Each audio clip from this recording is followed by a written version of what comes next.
দেশের দক্ষিণ পশ্চিমাঞ্চলে উপকূল, নদী তীরবর্তী অঞ্চল ও সুন্দরবনের সার্বিক নিরাপত্তায় কাজ করছে কোস্ট গার্ড পশ্চিম জোন।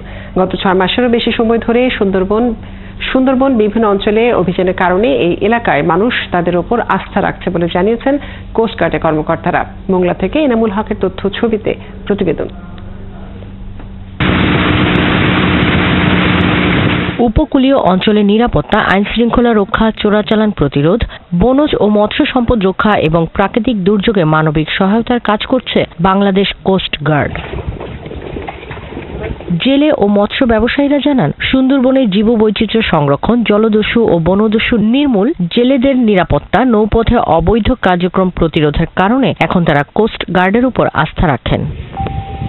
বাংলাদেশ কোস্ট গার্ড সুন্দরবনে যে সাঁড়াশি অভিযান পরিচালনা করছে বনদস্যু এবং জলদস্যুদের বিরুদ্ধে, এতে করে জেলে পরিবার এবং বনজীবীদের মাঝে একটা স্বস্তি ফিরে এসেছে। বাংলাদেশ কোস্ট গার্ড আমাদেরকে দুর্যোগকালীন সময়, দুর্যোগের পূর্ব মুহূর্ত থেকে দুর্যোগের শেষ পর্যন্ত, প্রথম থেকে শুরু করে মাইকিং, জনসচেতনমূলক যত রকমের যা আছে আমাদের এই উপকূলীয় এলাকায় কোস্ট গার্ড সেগুলা সুন্দরভাবে পালন করে।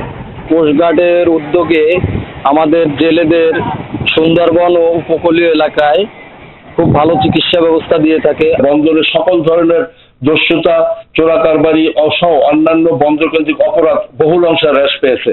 কোস্ট গার্ডের পশ্চিম জোনের কমান্ডার জানান, গত 6 মাসেরও বেশি সময় ধরে বাংলাদেশ ভারত সমুদ্র সীমানায় আন্তর্জাতিক মেরিটাইম বর্ডার অতিক্রমকারী 95 জন ভারতীয় জেলেকে 6টি বোট সহ হস্তান্তর ও 90 জন বাংলাদেশি জেলেকে 2টি বোট সহ দেশে ফিরিয়ে আনা হয়েছে। এছাড়া 95 জন সন্ত্রাসী ও ডাকাত আটক হয়েছে। উদ্ধার করা হয়েছে আগ্নেয়াস্ত্র, গুলি, বোমা ও ককটেল। এছাড়া মাদক নিয়ন্ত্রণেও তারা কাজ করছেন।